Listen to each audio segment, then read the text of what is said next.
Hello, hello, and thank you so much for joining us. We are going to wait just a few more minutes to give folks the opportunity to log in and to join us today. But we are so glad to have you with us as we will be talking about applying as an international student to Hamilton College and to other admissions processes. Welcome, welcome. We are so glad to have you with us. Now, my name is Anna Wise. I am the Director of International Recruitment and Associate Dean of Admission here at Hamilton College. I am so excited for today's panel, which is going to be focusing on highlighting our international community. We are joined by three wonderful current students at Hamilton who are all international students as well, and are very glad to talk to you about their own experiences through the application process and to answer any questions that you may have as well. Now, if you have questions throughout the panel, we welcome you to submit those in Q&A and in chat as well. One of my colleagues, Lucy Jurina, is another admission officer here, and she's going to be answering some questions through chat and Q&A. And if it's a question that she thinks would be great for our panel to address, she's going to go ahead and pass those to us as well. So if you have questions, please do let us know, and we will do our best to make sure we are answering them. But I'm going to ask each of our student panelists to please introduce themselves. I'm going to be asking for your name, your year, your hometown and home country, as well as their academic major that you may have declared, and also 2 to 3 activities that you're involved with on campus. I'm going to ask to start with Sarah. Oh, sorry, you muted. Hello, my name is Sarah bin Abdullah. I'm a rising sophomore here at Hamilton, so graduating class of 2025. I am from Tunisia, and I haven't declared a major yet, but I am planning on double majoring in economics and world politics. During the school year, I'm involved in the track team, the varsity team, and I also work at the music department as an assistant, and I'm an assistant for the Arabic professor here at Hamilton. Very cool, very cool. Thank you. And Sarah, I know you actually are sitting outside right now on one of our campus porches. I was wondering if you could also share with us a little bit and show us, is this a pretty morning? What's the weather right now? Yeah, absolutely. So right now I'm sitting in the porch outside of the admissions office, actually. And this is what it looks like. You have like some nice tables. Sometimes we like to have lunch here when the weather is nice outside. And right across, we actually have one of the dorms. That's Ferguson. It's a lovely view today, and the weather is nice. It's not too hot, and there's a nice breeze. So yeah, it's really lovely out here. Absolutely, I love sitting on that porch as well. Thank you, thank you. So I'd love to pass right now to Icy. Icy, can you please introduce yourself? Hi everyone, my name is Isis. I am also a rising sophomore, so class of 2025. I'm from Trinidad and Tobago. Some activities I do on campus, I'm a G-Board member on our all-inclusive dance team HEAT. I am an OCC consultant at the Oral Communication Center, and I'm an admissions affinity ambassador. Thank you, Icy. So glad to have you with us. And last but not least, Norbu.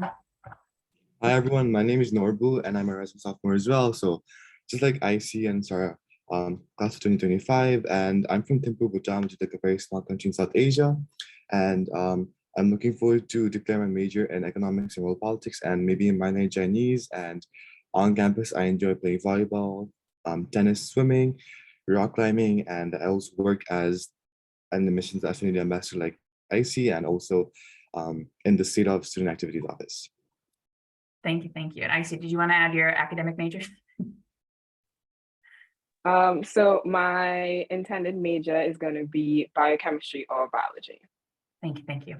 So I'm so glad to have you all with us today. And as we know, at this point in the year, a lot of international students are facing a lot of choices, right? So they're working really hard on their application process and also trying to understand, do I really want to come study in the United States? Which types of options do I have? And what will it take to put together a compelling application through this process? There's a lot of questions that are on people's minds. But as students who have recently navigated this pretty challenging process, I'd love to talk a little bit about what your college search process was like. Isis, I'll start with you. Can you share with us a little bit about what your experience was like applying to colleges in the US? I would like to say that it was indeed a bit overwhelming, but it was interesting. I feel like I definitely learned a lot in like what I was looking for. And like I learned a lot about like the college process because I know that I wanted to come to a college in the US since I was actually born here and I just wanted to come and like reap the opportunities and the resources that they had to offer. Yeah. Thank you, thank you. Norbu, can you share a little bit with us about your experience? Oh yeah. So the US was initially not on my college list. I was looking at anywhere but the US, so like Canada, Australia, the UK, and all that. And my school wasn't focused on the US as well. So I think my journey was more independently led.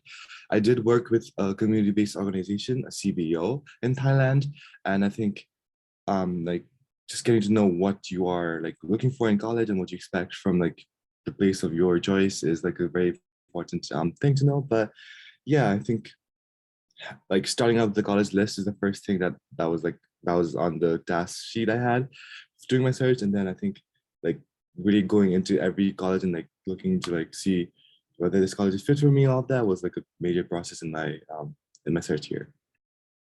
Absolutely, absolutely. Finding fit is like when 4,300 colleges in this country, even once you say, yes, I want to study in the US, there's still a long way to go, right? To figure out what is the best place for you. Now, Sarah, I'd love to talk with you about what made you decide to study in the United States. So about 3 years ago, I was an exchange student in the United States, actually. I spent about 10 months here.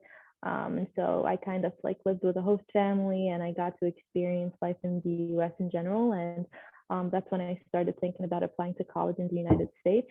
And then when I went back home, that's when I started like looking into colleges and just seeing what the process looked like. And by senior year, like I had a list of the colleges I wanted to apply to, and I ended up applying to Hamilton ED because it was on top of my list.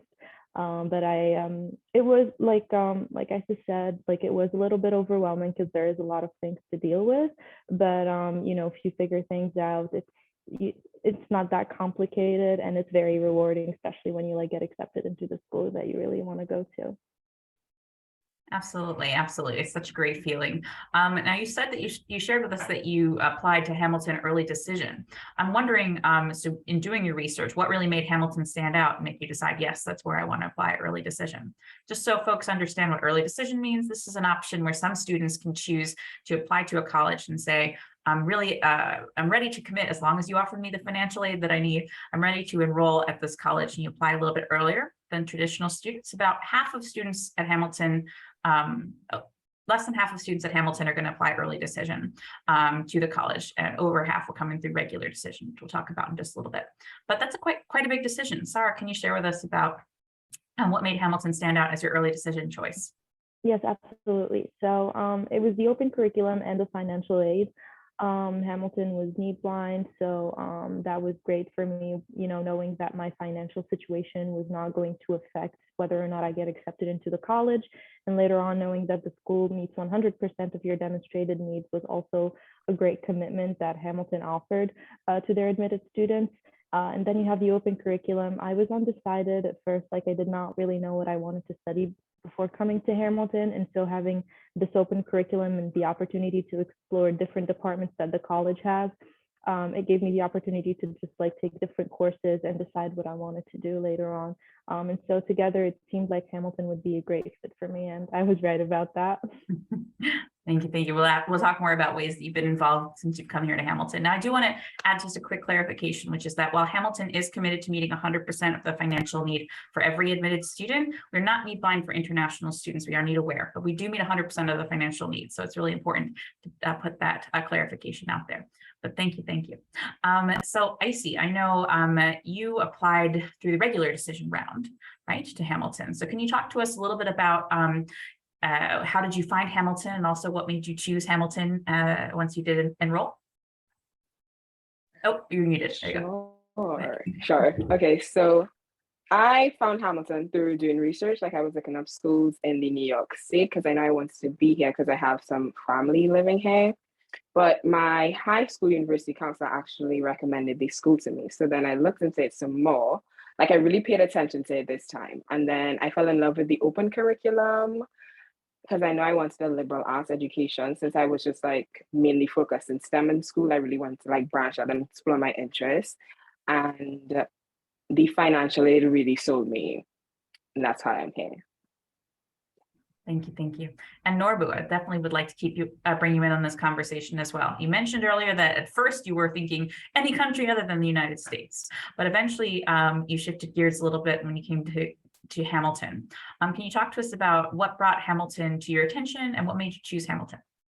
Yeah, so like I said, I was looking at other countries across the world, and a common theme I noticed when I was like initially going to these colleges was that these colleges only accepted like students into certain courses. So students applying to geoscience or neuroscience or criminology, or other some small discipline in the university, and they're applying for these spots in these courses. But I think applying to the US, you're applying for a spot in the whole college. So I think I wasn't ready to commit to one such discipline when I was like 16, 17 years old. So I think having such a big like system in place about like which is the open curriculum to like explore your academic interests and actually experience what it might be like in college, like high school psychology and college psychology are vastly different. So I think actually having some college insight into what like your job or major might look like was a major factor in deciding Hamilton. And secondly, I think financial aid again. If I did get in, would I be able to pay for it? Would my family be able to pay for it? That was a major question in my whole search process. So yeah. Absolutely. So it is true. There are really great opportunities to study in multiple countries around the world. One of the things that is different about the US is the opportunity to change your academic plan and to say, hey, I am not entirely sure which program I want to focus on right now. And that's definitely a part of the experience. And Hamilton's open curriculum makes that even more possible than with a lot of other institutions. We're really looking for students who are interested in multiple different academic subject areas. It could be a really great fit here. Now, going through the application process is a very daunting experience. And students on this call likely have a lot on their minds as they're going through this process. Now, when you remember your own process applying, can you share with us what you feel was the most challenging part of that process?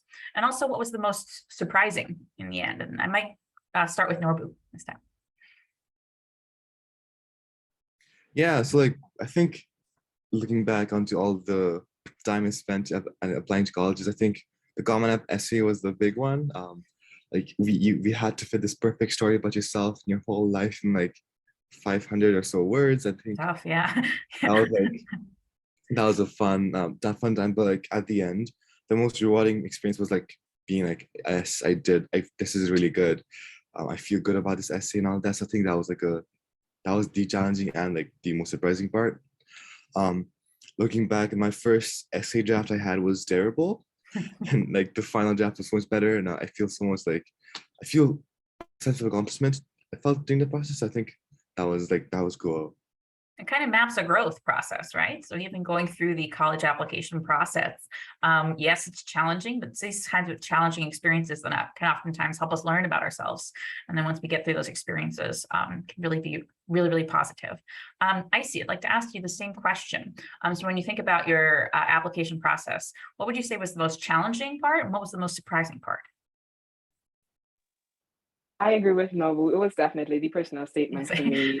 Yeah, because I feel like you really have to sit down and reflect to try and give the admissions officers like the best representation of yourself and like to explain to them who you are and like why you're like the best applicants to like come to this college. Like that was just so daunting and overwhelming.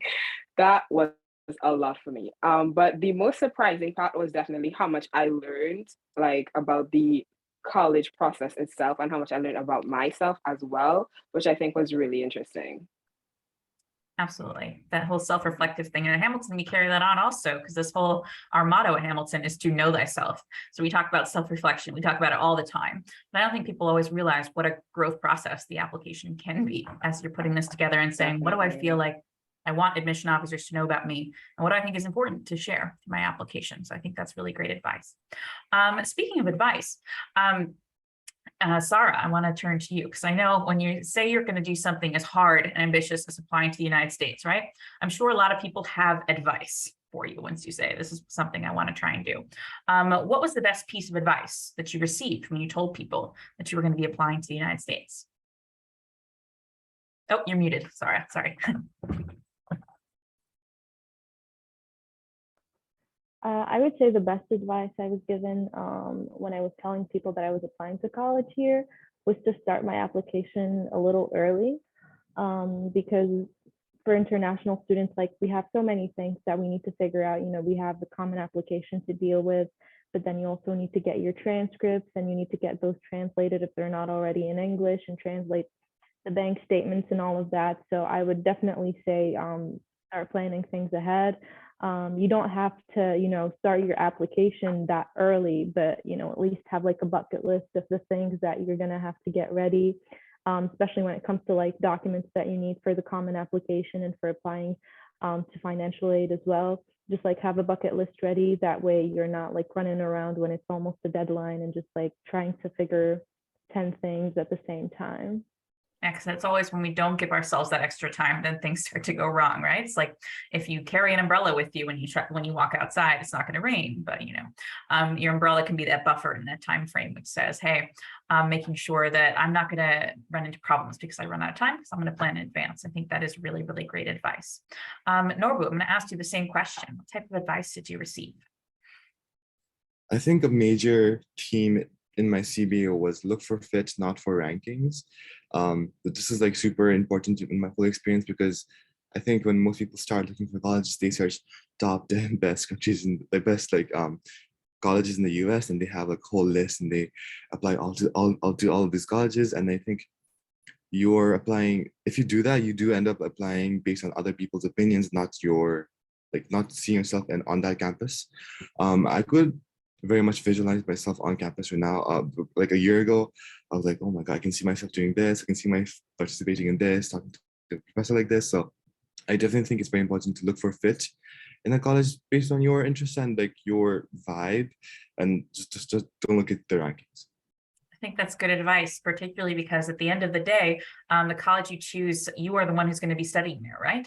So I think oftentimes we encounter ideas of rankings and we think, oh, this is some kind of an objective metric. But the reality is, at least in the United States, the ranking system is actually run by media publications that have very specific angles and things they consider as well. And they don't necessarily speak to what's going to be the best fit for an individual student. So I think that's a really, really important piece of advice as well. And sometimes a very hard thing to get over. Well, it says the rankings type thing, but yes, at the end of the day, it's you are going to be there all 4 years during your studies, and it's important to make sure that you're thinking about a place that would be best fit for you. So I think that's really good advice. I'd like to maybe expand upon that. We've been talking about ideas of fit through this conversation as well, and I think that can be a really tough process. We've been talking about fit, we've been talking about self-reflection. So I'd love to see if you have advice for somebody who says, well, how do I approach this process other than rankings to think about fit and self-reflection? What advice would you have for people? I'm going to pass this to Isaac.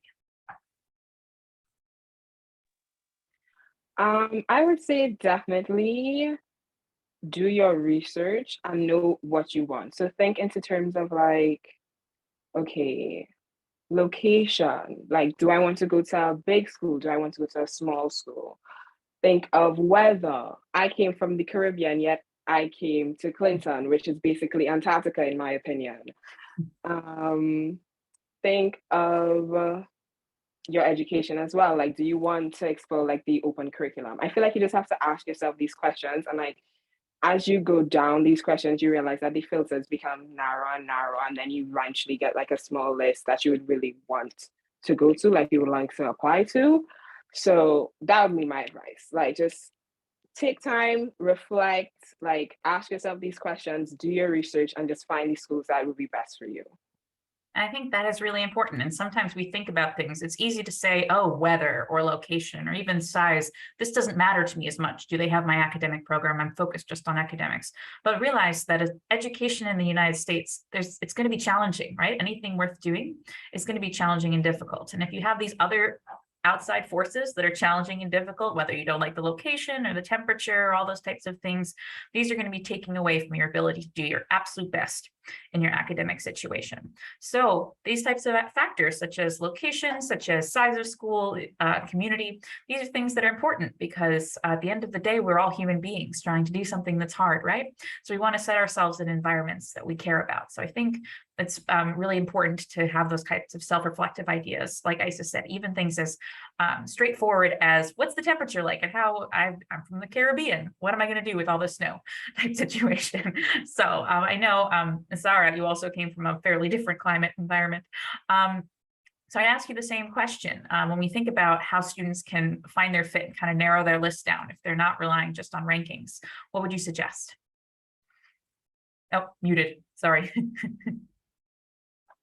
It's still early here, folks. We appreciate everybody for getting up early on this summer morning, so thank you.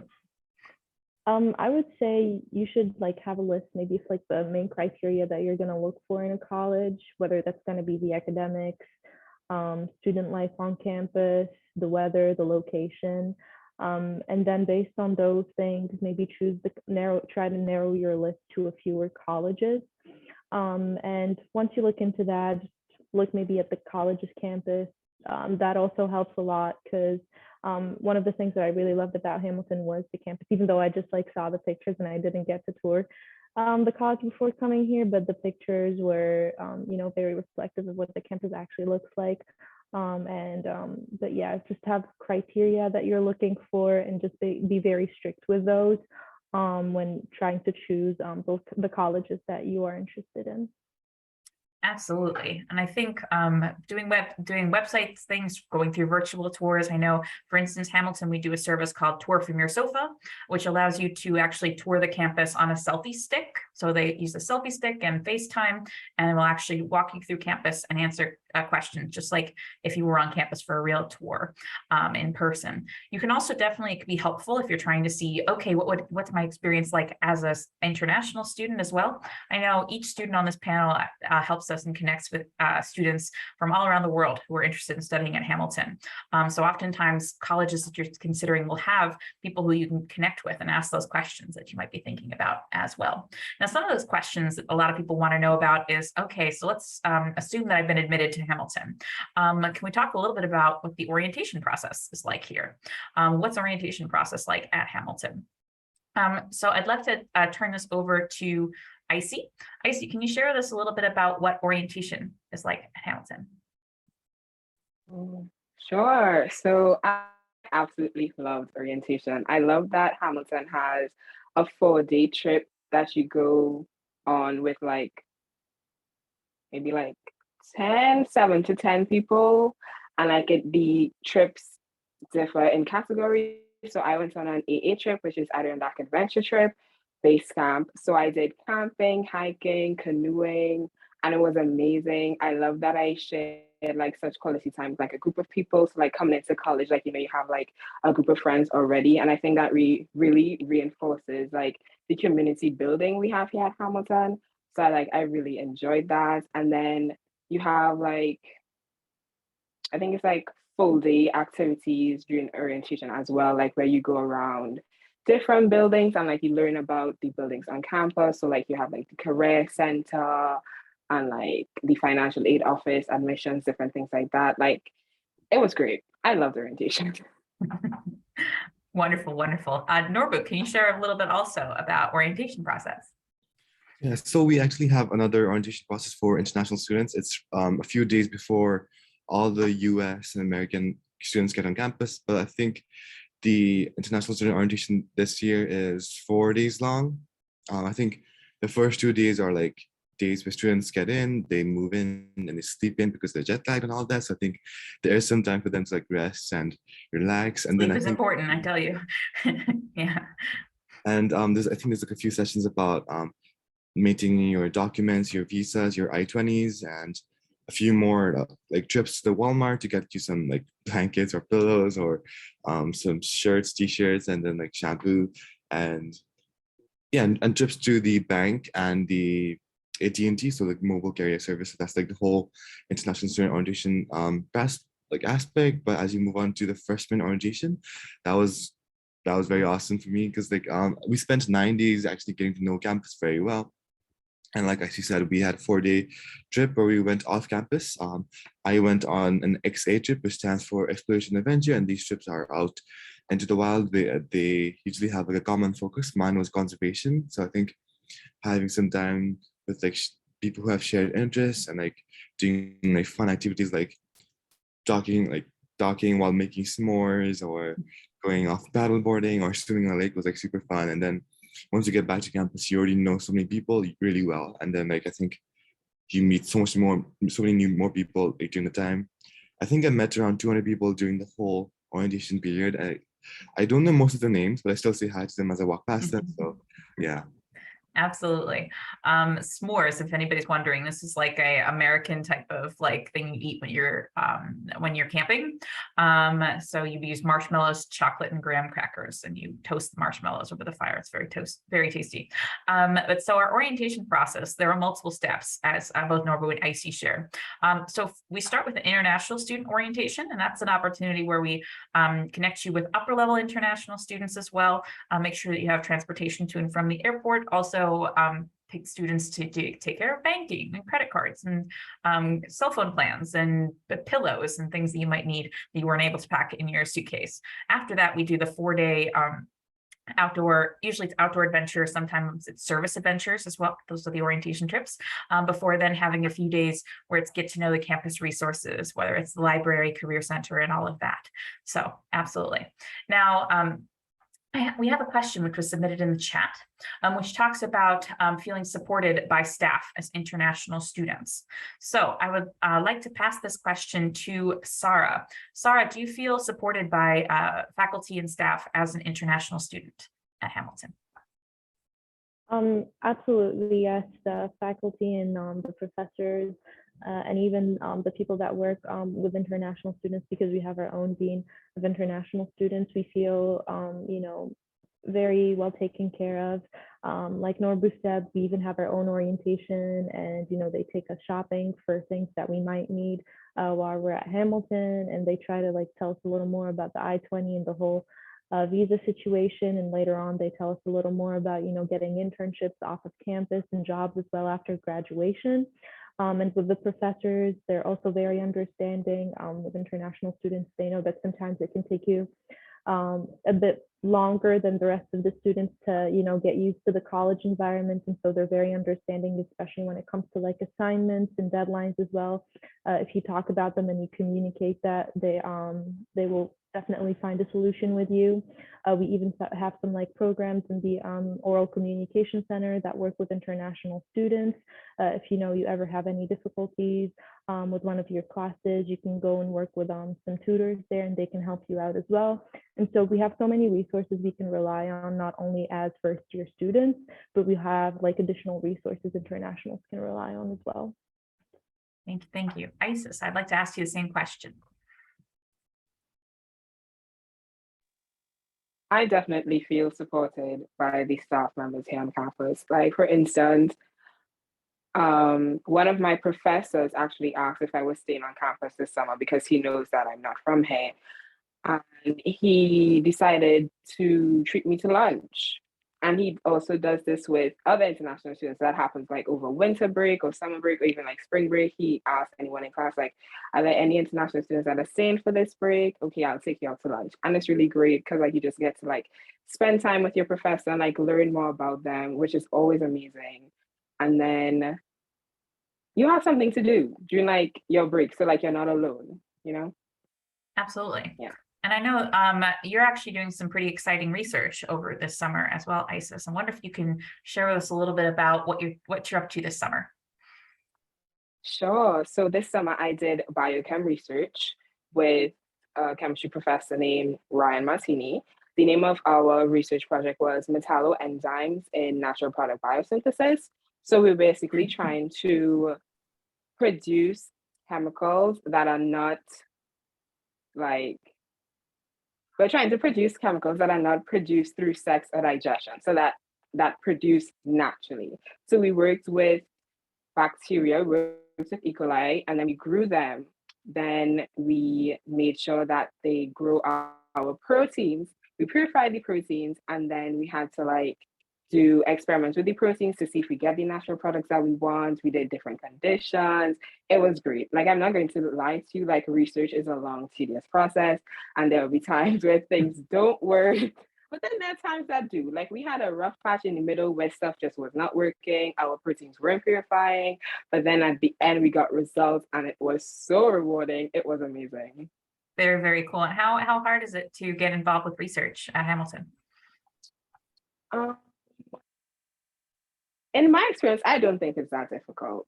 Like, I mean, I got research as a first year, which I think is a pretty big deal and it's pretty cool.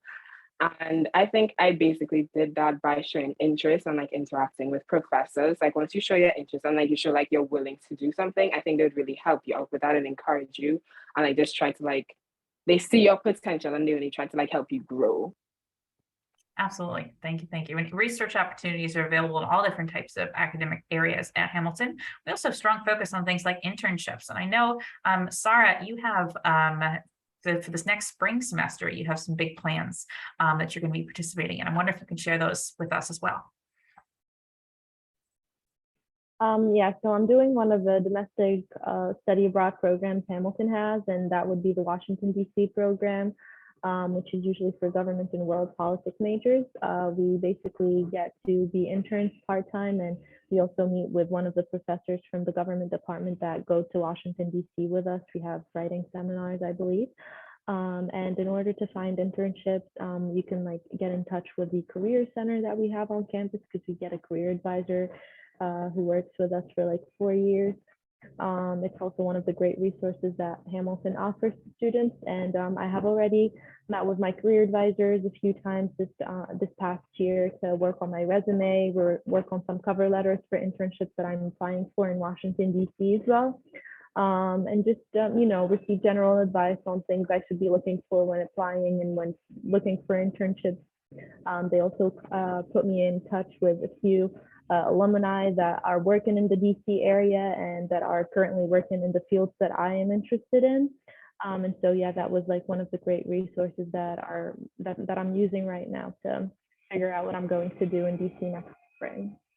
Very cool. So Hamilton has these domestic study abroad programs, as Sarah described them, in Washington, D.C., in New York City, and Boston. And all of them are designed to give you the opportunity to do internship during the day and take classes usually it's twice per week in the evening with a Hamilton professor. But you get to live in that city location for a full semester. And financial aid does carry over with you, and it is available to international students as well. Norbu was talking about the immigration support earlier that can really help make sure that students have the ability to get these even paid internships through those semester programs. Now, with that said, there's a lot of different things going on in campus, right? Lots of different communities, research, internships. I'd really love to know, is it hard to get involved with different communities on campus? And when you do have free time, how do you spend your free time? Norbu, I'd love to talk with you and ask you this question. Yeah, so my weekends usually start out by me sleeping in. That's like the usual usual routine I have during the weekends. But in my I think after you wake up and you're freshened up, I think there's like so many things you can do. Firstly, there are so many things on campus which you can be involved in. Hamilton has close to around 200 clubs and groups on campus, so they always have like emails that they send out to like the whole campus. So if they have like a buy event, or if they have like a movie screening or some other event, it might be going on during the weekend. And we also have SADOV events. So I work with SADOV and they have a few events which are usually on the weekends, and they could be like a casino night or bingo night, a movie screening. I think one time they had laser tag. I'm not sure how they did that, but they did. And yeah, like a bunch of fun events, but you can also go off campus. Like we have a jitney, which is a van that goes around the local area. So they stop by Clinton and New Hartford every day, and Utica on the weekends. So if you ever want to go off campus to like maybe watch a movie with your friends or even grab a meal, like that's always fun to go off campus here. Absolutely. So the jitney is our way of saying a shuttle service. So Hamilton runs a shuttle service, which will take students during the weekdays from Hamilton to Clinton, which is our local town, as well as to the town of New Hartford, which is where you have a lot of larger shopping areas, movie theaters, bowling, all different types of things you can do in New Hartford. And then on weekends, it will take you into our local city of Utica. which has really great restaurants, museums, and also a downtown Amtrak train station. So if you wanted to connect to the rest of the East Coast, for sure. So I'd love to ask Icy the same question. I know you're very involved in campus and you got involved quite early on. Can you talk to us about how hard is it to get involved through different aspects of the Hamilton community? It is definitely not difficult to get involved on Hamilton. I think there is something always happening on this campus that you could easily be involved with. So like, as I said, like I'm a part of the all-inclusive dance team, hip hop dance team. And basically, so during the first semester, we have this club expo where all the clubs would come and form under the denim tent. And like you could walk around and you see like they would give their spiel about what the club is about. You sign up, you get nice merch. It could be stickers, it could be like little bags, little like pop sockets. It's really cool. So there's like where I learn all about like the clubs and organizations on campus. So I'm a part of HEAT. I'm also a part of Roots, which is the STEM organizations for students of color. That's like a nice little support system. Like I love Roots. And then you have like, as Nobu was saying, like the different activities on campus where like I feel like a lot of students take advantage of. So like on the weekend, like if something is happening, you just go and like you can meet a friend and then you meet new friends at that like, you know, event, which is always great. And like you just like build like your little community here and there. You make a friend here, you make another friend there, and then like you just meet up. Like it's great. Wonderful, wonderful. Thank you, thank you. So as part of the college's promises, we talk about using the open curriculum to be able to explore your passions, right? And I know a lot of us have talked about different academic subject areas that you're involved with. But I'd love to know, how do you take advantage of this type of education once you're in this environment? And do you have a favorite professor or favorite class that you can share with us? I'd love to pass this to Sarah. So I would say the biggest thing when it comes to the open curriculum is to just keep an open mind and to take risks as well, especially your first year here, since, you know, we declare majors sophomore year. You know, you have enough time to like explore so many departments. So, you know, take the chance and keep an open mind. You never know, you might end up taking a class and just, you know, falling in love with it and deciding to major in that department instead of something else you were thinking about. And I would definitely say I have a favorite class. I actually took it last semester. It was a government class. It was with Professor Jumet, Kira Jumet. She's a professor in the government department. And the class was called Arab Spring and Aftermath. It was quite interesting. It was a 300 level, so it was quite advanced, but it was worth it. We basically like talked about the Arab Spring. We were reading so many research papers, articles, even read a few books, and we had a guest speaker that joined us during one of our classes to talk about her book, which we read for that class. And we even like got to ask her questions about you know, motivations behind writing the book, and some specific questions we had about some of the chapters. And I was just very interested in the class because I'm from Tunisia and that's where the Arab Spring started. And I already had some information that I knew about the Arab Spring, but I was just interested in learning more, you know, going more in depth when it comes to that specific topic. And that's exactly what I got. I feel like I learned so much from that class, and I look forward to taking more courses similar to it. What a fascinating opportunity to say, hey, I grew up through part of this, right? And then be able to take a class and talk with experts on all the different information about other types of contexts to take into consideration when understanding something that's complex and nuanced and important in such an area. It gives you a different perspective. You get to see it from like a different perspective, from a professional researcher's and PhD person perspective, which is quite cool. Yeah, and then also bring, of course, yours, and having the opportunity to have you in that class, I'm sure was also so valuable for the teachers, instructors, and for your classmates as well. Very, very cool. So I'd love to ask the same question. So talking about opportunities to the open curriculum to explore your passions, how do you take advantage of that type of opportunity? And do you have a favorite class or professor? And I will pass that to Norbu. Yeah, I think the open curriculum really comes in handy when people have no idea about what they're going to study. So I think True. all students here are assigned with one academic advisor, and they serve as this nice resource to talk to you about like what potential courses can I take, or what department should I try out, or what your major and minor might be. So they are a very important resource on campus to talk to you about your whole academic year. I personally I had too much direction about what I was going to study. So I think I planned 2 econ classes next semester, but my advisor was like, "Are you sure about that?" So I dropped that 1 econ class and I switched it to a philosophy class. So that's how like I think I'm trying to branch out and try more departments here in Hamilton. But my favorite professor here is Professor Mo Alush. He's a professor in the economics department, and I had my economic stats class with him. I was trying to take a stats like a econ class with him again, but apparently, sadly, he's going on sabbatical next year, so he's taking a whole year to do independent research. And in my stats class last year, it was an econ stats class. So while we still did stats, it was in the context of econ. So I think having like an applied stats class was super awesome. He had his own research in South Africa. So he was bringing in data about like this median income, this like social mobility and all that. So I think working with his own data from his research was super cool. And yeah. Very, very cool. I was a philosophy major as well, so I'd love to hear anybody branching out take more philosophy classes. Everyone should take philosophy classes, in my opinion. Anyway, I see. Same question. Sure, yeah. So I definitely take advantage of the open curriculum because I feel like in high school I was basically very STEM based and I didn't have an opportunity like to explore my interests. So I definitely did that here. So like my first semester I took general chemistry, philosophy, theater, and French.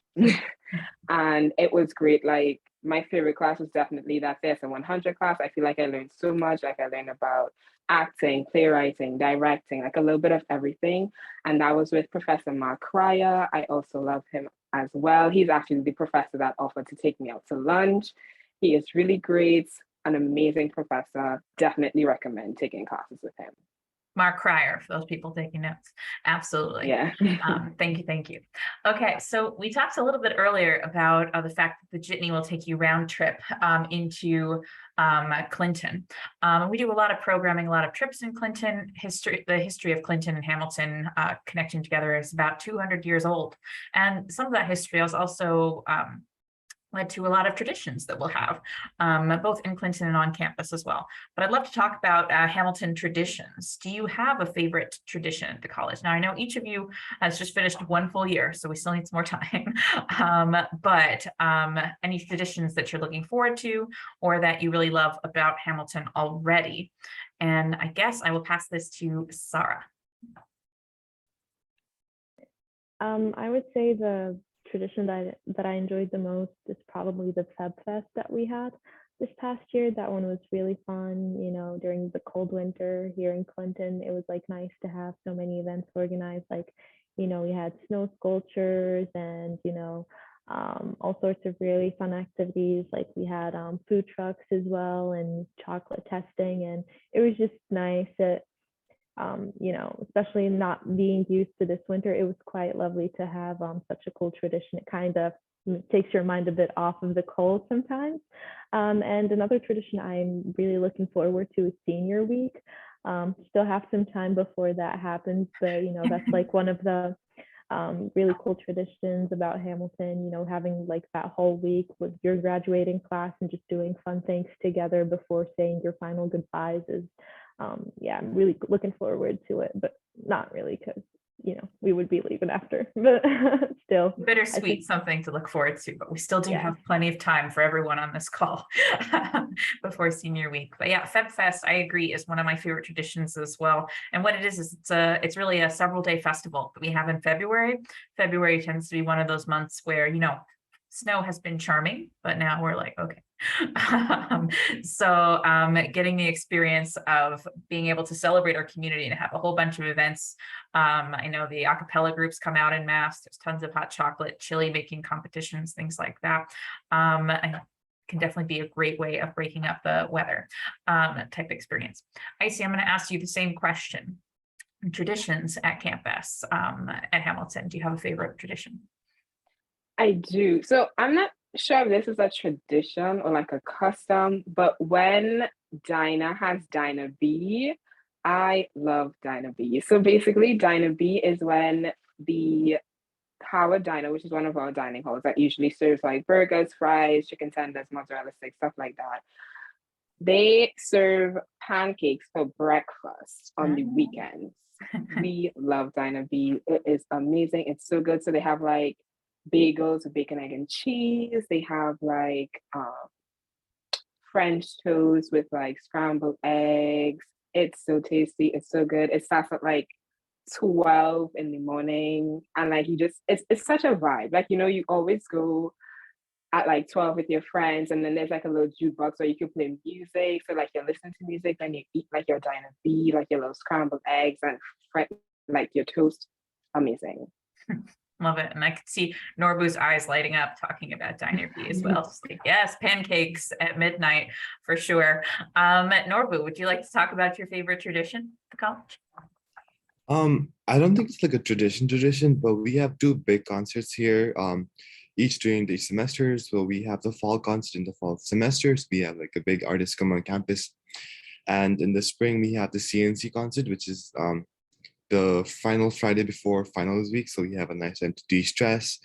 But we basically we've had Amine in the past, Snake Hips, Tom and Genesis, Quinn 92, Phoebe Bridgers, and all of that. So I think it's a really nice way to like spend some time with your friends, explore, like enjoying music and all of that. So I'm looking forward to these two concerts in the upcoming year. Absolutely. I think a way to de-stress is definitely a big part of it. As we've been talking about, college experience is going to be rewarding, but it's also important to nourish the parts of the humanity, which means sometimes, you know, midnight breakfast and concerts and these types of things can be really important to keep us going. So I'd love to talk about one more question that was submitted to our chat, which says, as an international student, what was most difficult for you to get used to? And this is kind of a bit of a broad question, so we're not sure if they're talking about coming to the US or Hamilton or specifically, but it's a whole different experience, right? When you're preparing as an international student to travel sometimes thousands of miles from your home country, new culture, new languages. So what was most difficult for your adjustment, would you say?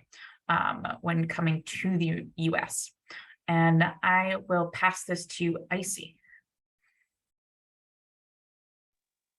For me, I think it was definitely the weather.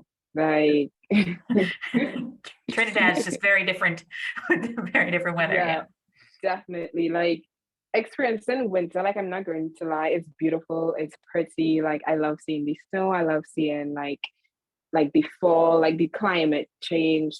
It's great. The seasons change, but like the clothes, the abundance of layers, it's just so tiresome and frustrating. And like there are days where it's just like so gloomy. I don't want to get out of bed. Like, but I think that I know, like, since I haven't experienced it for a year, I guess I know what is coming. Like, so maybe I know how to do certain things differently. Like I know what I need to get, how to prepare for it and stuff like that. Know what I need to do. So hopefully this year it wouldn't be as frustrating as it was last year.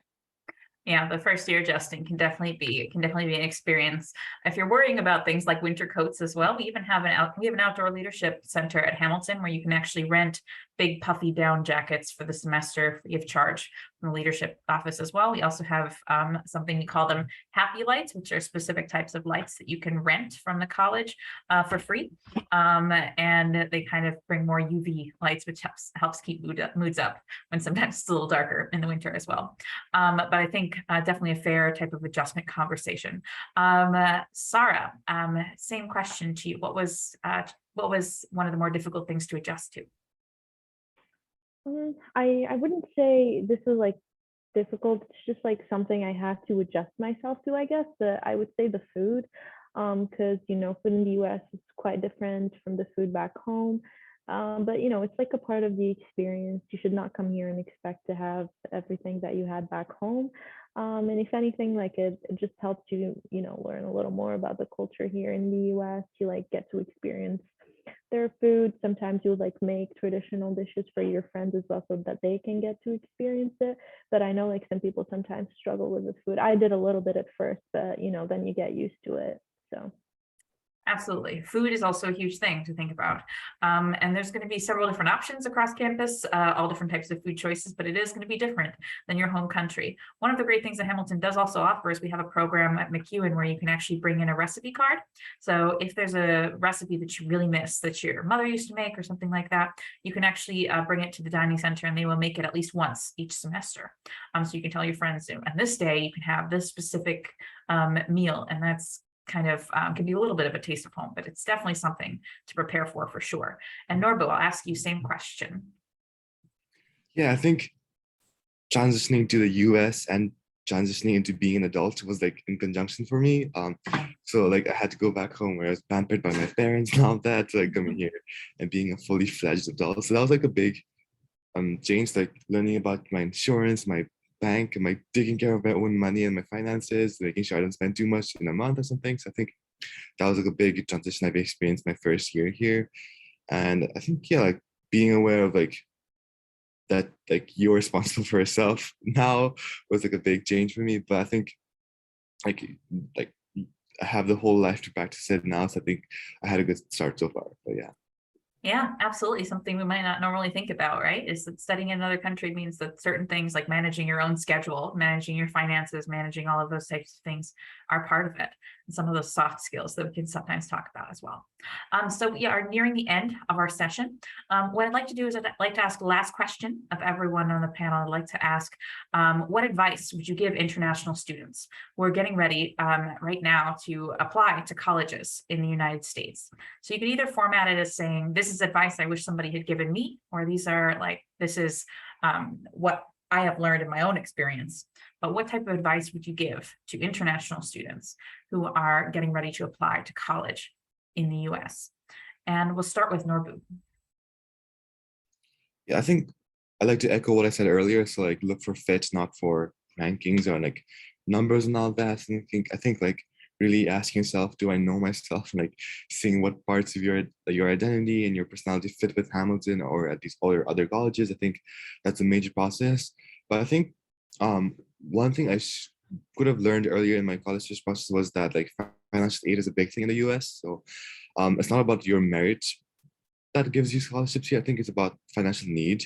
So I think like knowing that like these colleges could be for my education was a major thing that helped me decide Hamilton and the US. But yeah.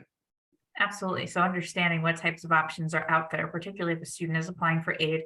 Hamilton is one of the colleges that we do all of our financial aid is based on need, as Norbu said. So some other colleges will offer what's called a merit scholarship, which has to do with academic criteria. But because Hamilton makes the promise that says we're going to meet 100% of financial need for all admitted students, we use all of our funding for financial need purposes to make sure that everyone who's admitted to the college can afford to enroll here as well. But understanding those options can be a whole other thing to think about. That's equally as important as any of these other things we talked about, making sure that you're prepared to fund your studies. So I think, yeah, doing that type of research and saying, what is it going to take for me particularly to be able to study in the US is a really important part, things to think about, and trying to think beyond just rankings. So I appreciate that, Norbu. Thank you. Thank you.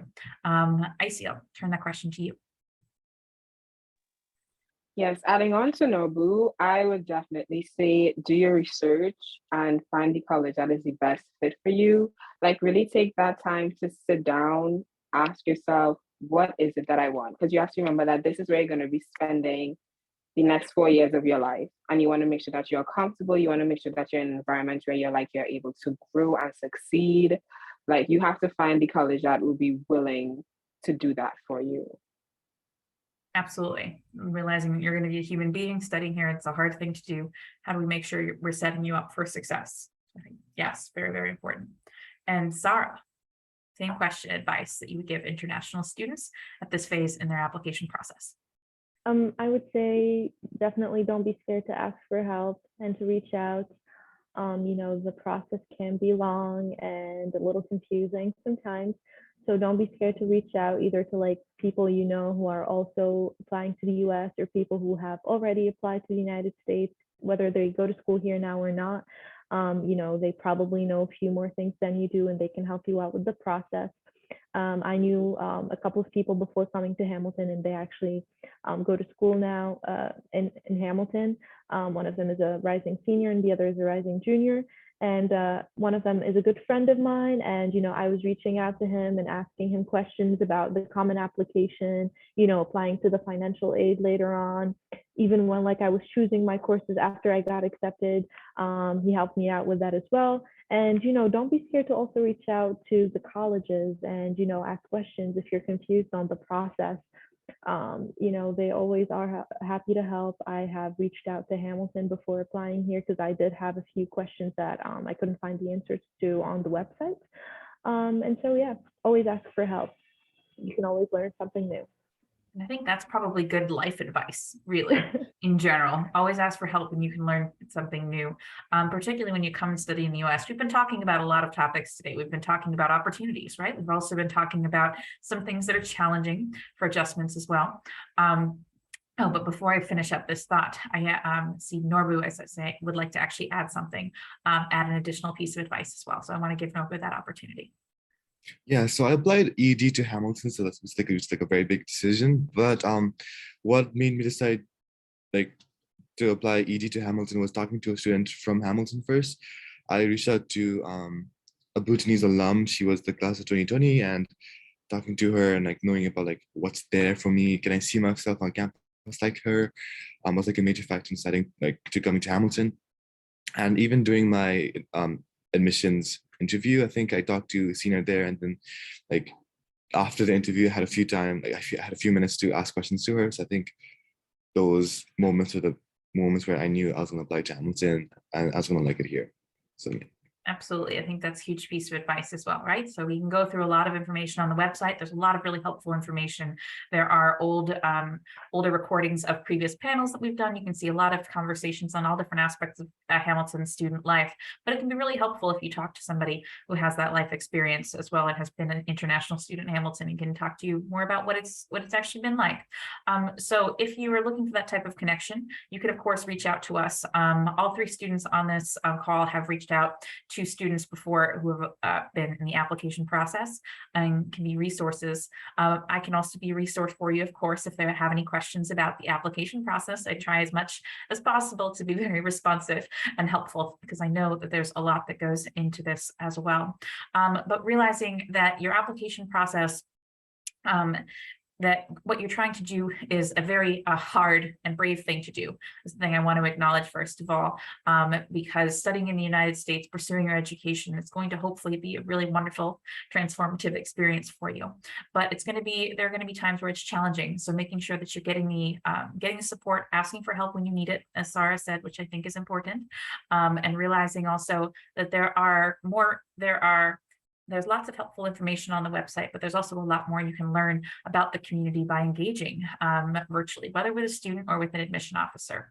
Now, we're going to do more sessions throughout this coming semester. They'll be talking about different aspects of Hamilton life, some more live sessions like this. So please do keep an eye on your email for those opportunities. If you want to think about scheduling an interview, which is free of charge and is available for students internationally online, or if you'd like to do a virtual information session or one of those tour from your sofa that we talked about earlier, which is a live tour with a selfie stick, an iPhone type situation. You can find that information at hamilton.edu/discover, which hamilton.edu/discover, which will have a lot of those types of virtual visit opportunities. In the meantime, I wanted to say a very humble thank you to Norbu, Sarah, and Icy, as well as thank you to my colleague Lucy in the background who's been answering questions. We appreciate you all very, very much. And to all of you who have called in for today's session, good morning, good evening, good afternoon, depending on where you are in the world. Thank you for including Hamilton as part of your college search process. And we hope to hear more about, we hope you reach out to us if you have any other questions in the upcoming months. Thank you, and hope you have a great evening.